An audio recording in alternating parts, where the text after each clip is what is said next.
Good morning, students.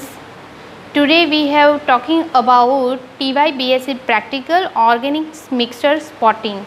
So let's start organic mixture. Aim identification of organic compounds from given mixture. So let's start. વિદ્યાર્થી મિત્રો, આપણે જોઈ ગયા છે તેમ જ્યારે પ્રેક્ટિકલ આપણે કરીએ છીએ ઓર્ગેનિક સ્પોટિંગ ફ્રોમ મિક્સચરથી, ત્યારે આપણે ફર્સ્ટ પાર્ટ કરતા હોઈએ છીએ. ફર્સ્ટ પાર્ટમાં છે આપણે પ્રિલિમિનરી ટેસ્ટ એટલે કે પ્રાથમિક કસોટીઓ, જેની અંદર આપણે જોઈએ છીએ કે સ્ટેટ, મિક્સચર કેવું છે, સોલિડ છે યા લિક્વિડ છે. તો સ્ટેટ પણ જોઈએ છે અને મિક્સચર પણ જોઈએ છે. સોલિડ કલર જોતા હોય છે અને ઓર્ડર સ્મેલ નક્કી કરતા હોઈએ છીએ, બરાબર છે. ત્યાર પછી જો સ્ટેટ અથવા મિક્સચર સોલિડ હોય S+S, તો એના માટેની આ પ્રોસેસ આપણે જોવાના છીએ. સો ટાઈપ્સ ઓફ મિક્સચર, કેવી રીતના ટાઈપ શોધવામાં આવે છે મિત્રો, એક્ઝામની અંદર ટાઈપ ઉપર સાઇન કરાવવી જરૂરી છે. તો ફર્સ્ટ ઓફ ઓલ પહેલાં આપણે ટાઈપ શોધીને સુપરવાઇઝર સરને આપણે બતાવવામાં આવે છે. ફર્સ્ટ ટાઈપ ઓફ મિક્સચર જો S+S હોય તો solid plus solid. So mixture plus saturated NaHCO3 sodium bicarbonate solution shake well and filter. શું ધ્યાન આપવાનું છે, મોસ્ટ ઇમ્પોર્ટન્ટ, જો એસિડ માટેની પ્રોસેસ કઈ છે, સોડિયમ બાયકાર્બોનેટવાળી પ્રોસેસ, જે એસિડ પ્રેઝન્ટ છે કે એબસન્ટ છે એના માટેની એક સ્પેસિફિક ટેસ્ટ છે. આ ટેસ્ટ ટ્યુબની અંદર મિક્સચર પ્લસ સેચ્યુરેટેડ NaHCO3 નાખવામાં આવશે તો તમે શેક વેલ કરશો એટલે અંગૂઠાની ઉપર બરાબર તમને CO2 ગેસ એફરવન્સીસના પ્રેશર આવશે. તો જો એ પ્રેશર આવે અને જો સોલ્યુબલ થઈ જાય મિક્સચર, પાર્શલી સોલ્યુબલ થઈ જાય, તો તમે કહી શકો છો કે એસિડ પ્રેઝન્ટ. શું છે એના અવલોકન, observation is effervescence mixture is partially soluble and effervescence of CO2 gas and reprecipitates of concentrate HCl. So acid is present. After all, if no reprecipitation by adding of concentrate HCl, so acid is absent. But acid is present, that time residue and filter we have to separate them. Residue is further identification of phenol, base and neutral, it may be present, but infiltrate adding concentrate HCl and reprecipitation of acid, so acid is present. Now further test for residue, phenol, base and neutral. If phenol is present, so we have to take precipitates plus dilute NaOH. That time mixture or precipitates are soluble and reprecipitation by the adding of concentrate HCl, so it is phenol present. And then base, for the base process, base test, precipitation or original mixture we have to take in test tube plus 50% HCl and shake well and give the observation soluble and reprecipitation of NaOH, sodium hydroxide, and base is present. મિત્રો, પ્રેક્ટિકલની અંદર જો S+S હોય, solid આપવામાં આવેલું હોય, ત્યારે ખાસ અગત્યની નોંધ છે કે એસિડ અને ફિનોલ હોય ત્યારે બાયકાર્બોનેટ સોલ્યુશન વડે મિક્સચરને જે અહીંયા તમે પ્રોસેસ કરો છો ત્યાં પ્રોપર વોશ કરવું જરૂરી છે. નહીં તો તમને એની અંદર જો તમે અહીંયા પ્રોપર વોશ નહીં કરો તો તમને અહીંયા પ્રોબ્લેમ થઈ શકે છે. માટે તમે ફિનોલ પ્રેઝન્ટ આવી શકે છે, રાઈટ. તો આ ખૂબ જ અગત્યની છે કે એસિડ અને ફિનોલ સોલિડ આપવામાં આવે છે ત્યારે પ્રોપર NaHCO3નું પ્રોપર વોશ કરવું જરૂરી. જોયું તેમ કે એસિડ જે છે એ ફિલ્ટરેટની અંદર રીપ્રેસિપિટેશન કરવામાં આવે છે, ત્યારબાદ જે ઉપરના જે રેસિડ્યુ છે એની અંદર ફિનોલ, બેઝ અને ન્યુટ્રલ ફાઇન્ડ આઉટ કરવામાં આવે છે. જો ફિનોલ હોય તો એ પ્રમાણે ટેસ્ટ કરવામાં આવે છે. બેઝ ફિનોલ હોય તો આપણે જોયું હતું તેમ કે ફિનોલ રેસિડ્યુ પ્લસ જે છે HCl નાખવામાં આવે છે તો તમને રીપ્રેસિપિટેશન મળશે, એટલે કે તમને મળશે ફિનોલ.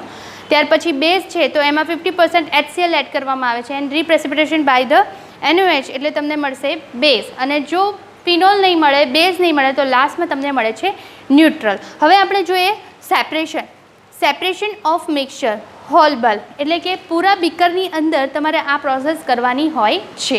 એ પ્રોસેસની અંદર એક બીકર લેવાનું છે, એની અંદર તમારે મિક્સચર એડ કરવાનું છે અને 2 ટેસ્ટ ટ્યુબ જેટલું રિએજન્ટ એડ કરવાનું છે. રિએજન્ટ તરીકે તમે જે પણ ટ્રીટમેન્ટ આપશો તે એસિડ પ્લસ ફિનોલ હોય તો બાયકાર્બોનેટની ટ્રીટમેન્ટ આપો તો ઓલ મિક્સચર લેવાનું છે અને એની અંદર 2 ટેસ્ટ ટ્યુબ રિએજન્ટમાં તમે શું નાખો છો ટેસ્ટ મુજબ. બાયકાર્બોનેટ એસિડ હોય તો, ફિનોલ હોય તો NaOH નાખો છો અને 50% HCl હોય તો બેઝ તમારે નાખવામાં આવે છે. ત્યારબાદ કયા કયા પ્રકારની ટાઈપ્સ છે? ટાઈપ્સ છે acid plus phenol, acid plus base, acid plus neutral હોઈ શકે. અને જો ફિનોલ હોય તો ફિનોલની સાથે phenol plus base, phenol plus neutral, phenol base plus neutral હોઈ શકે. આઈડેન્ટિફિકેશન કરવાનું છે. આ સેપરેશન થઈ ગયું. ત્યાર પછી છે આઈડેન્ટિફિકેશન. જો એસિડ હોય ત્યાર પછી અહીંયા તમારી ટાઈપ શોધાઈ ગઈ. ટાઈપ શોધાઈ ગયા બાદ જે પણ રેસિડ્યુ હોય છે તેને ડ્રાય ફિલ્ટર પેપરની અંદર મૂકવામાં આવે છે, ડ્રાય કરવામાં આવે છે અને એના ઉપર ગ્લાસ રોડથી એને બારીક પાવડર બનાવવામાં આવે છે, જેથી તમે કેપિલરીમાં ભરીને એને તમે મેલ્ટિંગ પોઈન્ટ લઈ શકો છો. તો મેલ્ટિંગ પોઈન્ટ પણ ખૂબ જ અગત્યનો ભાગ ભજવે છે. મેલ્ટિંગ પોઈન્ટ માટે તો આઈડેન્ટિફિકેશન કરવું હોય તો મેલ્ટિંગ પોઈન્ટ પરથી પણ તમે એસિડને આઈડેન્ટિફિકેશન કરી શકો છો. તો કયા કયા એસિડ પ્રેઝન્ટ છે? ફિનાઇલ એસિટિક એસિડ હોય તો 76 ડિગ્રી સેન્ટીગ્રેડ પર તમે આ ફિનાઇલ એસિટિક એસિડ બોઇલ થઈ જશે. મીન્સ કે તમે 76 ઉપર લો બોઇલિંગ પોઈન્ટમાં ફિનાઇલ એસિટિક એસિડ કમ્પાઉન્ડ તમે પકડી શકો છો. ત્યાર પછી બેન્ઝોઇક એસિડ છે 120 ડિગ્રી સેલ્સિયસ, સિનામિક એસિડ છે 133 ડિગ્રી, સેલિસિલિક એસિડ છે 157, 150 અથવા 152 બાજુ જો કમ્પાઉન્ડ બોઇલ થવા લાગે, મેલ્ટ થવા લાગે તો તમે કહી શકો છો કે salicylic acid it may be present. Phthalic acid છે તો થેલિક એસિડ બી છે 195 ટુ 200 ની વચ્ચે એ મેલ્ટ થઈ જાય છે. તો આ છે આઈડેન્ટિફિકેશન ઓફ એસિડ. ત્યાર પછી જોઈએ કે ફિનોલ.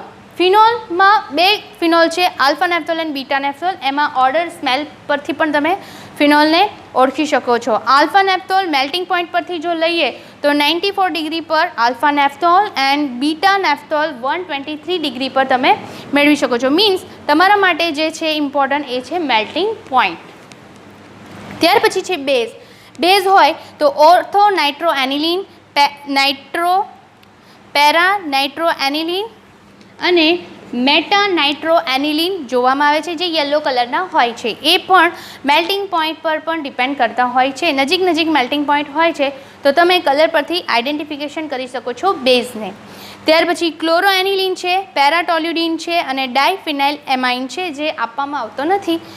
પેરાક્લોરો એનિલિન છે એ સૂટી ગ્રીન ફ્લેમ આપશે, તો આ ફ્લેમ પરથી તમે આઈડેન્ટિફિકેશન કરી શકો છો. પેરાટોલ્યુડિન કોઈક વાર એવું થાય છે કે તમને મિક્સર આપવામાં આવે છે તો ટેમ્પરેચરને કારણે કોઈક વાર એ પીગળી ગયેલું હોય છે, તો એના માટે પણ આપણે જોઈશું કે ટેસ્ટ ટ્યુબની અંદર જો મિક્સર હોય તો એ ટેસ્ટ ટ્યુબને થોડી વાર માટે બરફની અંદર મૂકવામાં આવે. જો એ સોલિડ થઈ જાય તો તમે કહી શકો કે સોલિડ પ્લસ સોલિડ. અને જ્યારે લિક્વિડ પ્લસ સોલિડ હોય ત્યારે પણ તમે આઈડેન્ટિફિકેશન કરી શકો છો કે એ ટેસ્ટ ટ્યુબને તમારે થોડીવાર બરફમાં મૂકવાનું. જો એ સોલિડ થઈ જાય તો સોલિડ કમ્પાઉન્ડ હોઈ શકે, અથવા તો જો લિક્વિડનો લિક્વિડ રહે તો L+L કમ્પાઉન્ડ મિક્સચર પણ આપવામાં આવેલો હોઈ શકે છે.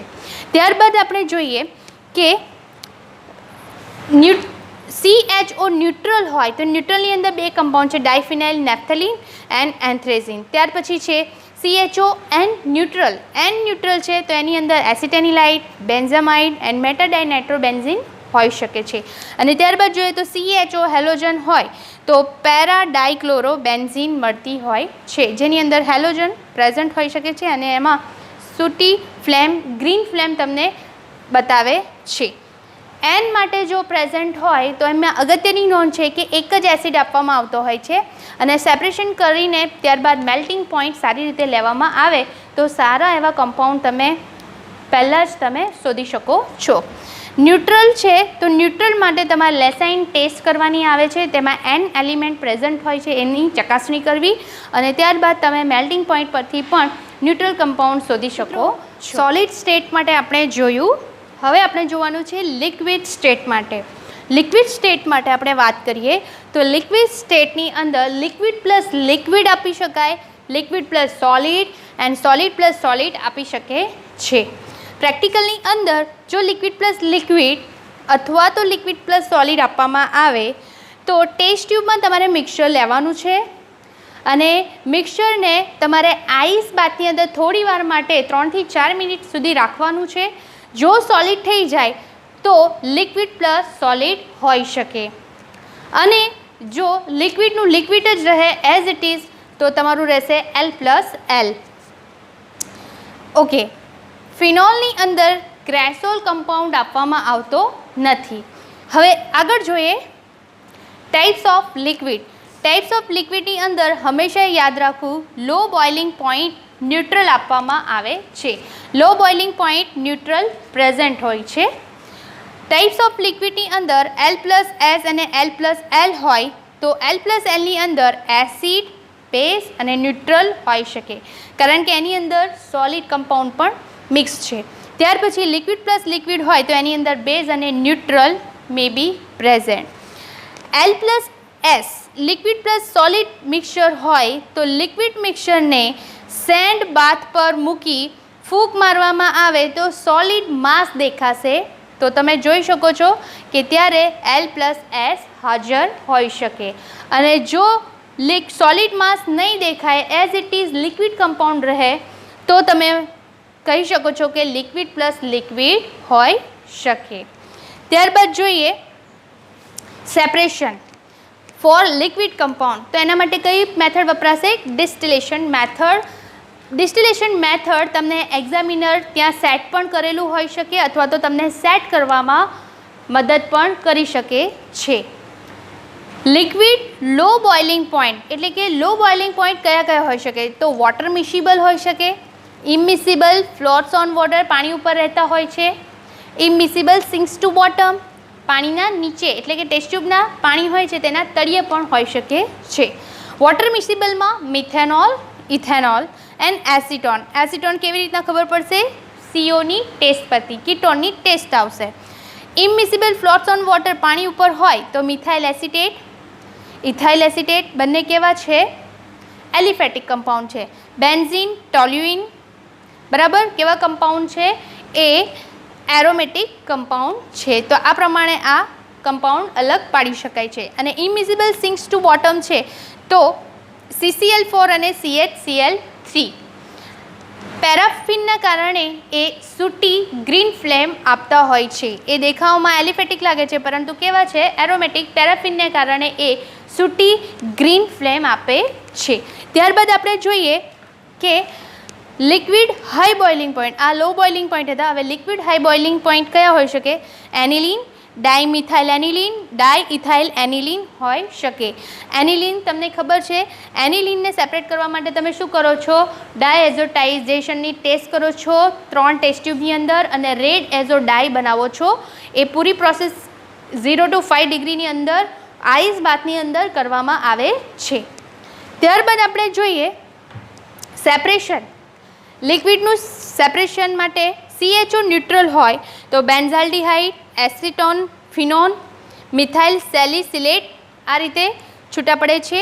બેન્ઝાલ્ડિહાઇડ CHO ટેસ્ટ કરવામાં આવશે, એસિટોફિનોન કીટોનની ટેસ્ટ કરવામાં આવશે અને મિથાઇલ સેલિસિલેટ આયોડેક્સ જેવી સ્મેલ આપતી હોય છે.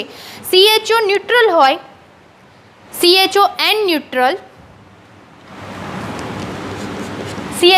ન્યુટ્રલ હોય તો નાઇટ્રોબેન્ઝીન મળે છે જે યલો કલરનો હોય છે. CHO હેલોજન હોય તો ક્લોરોબેન્ઝીન અથવા બ્રોમોબેન્ઝીન હોઈ શકે જે સૂટી ગ્રીન ફ્લેમ આપતી હોય છે. ઓવરઓલ આખો પ્રેક્ટિકલ કમ્પ્લીટ થયા બાદ લાસ્ટમાં તમારે એક ડેરિવેટિવ બનાવીને આપવાની હોય છે.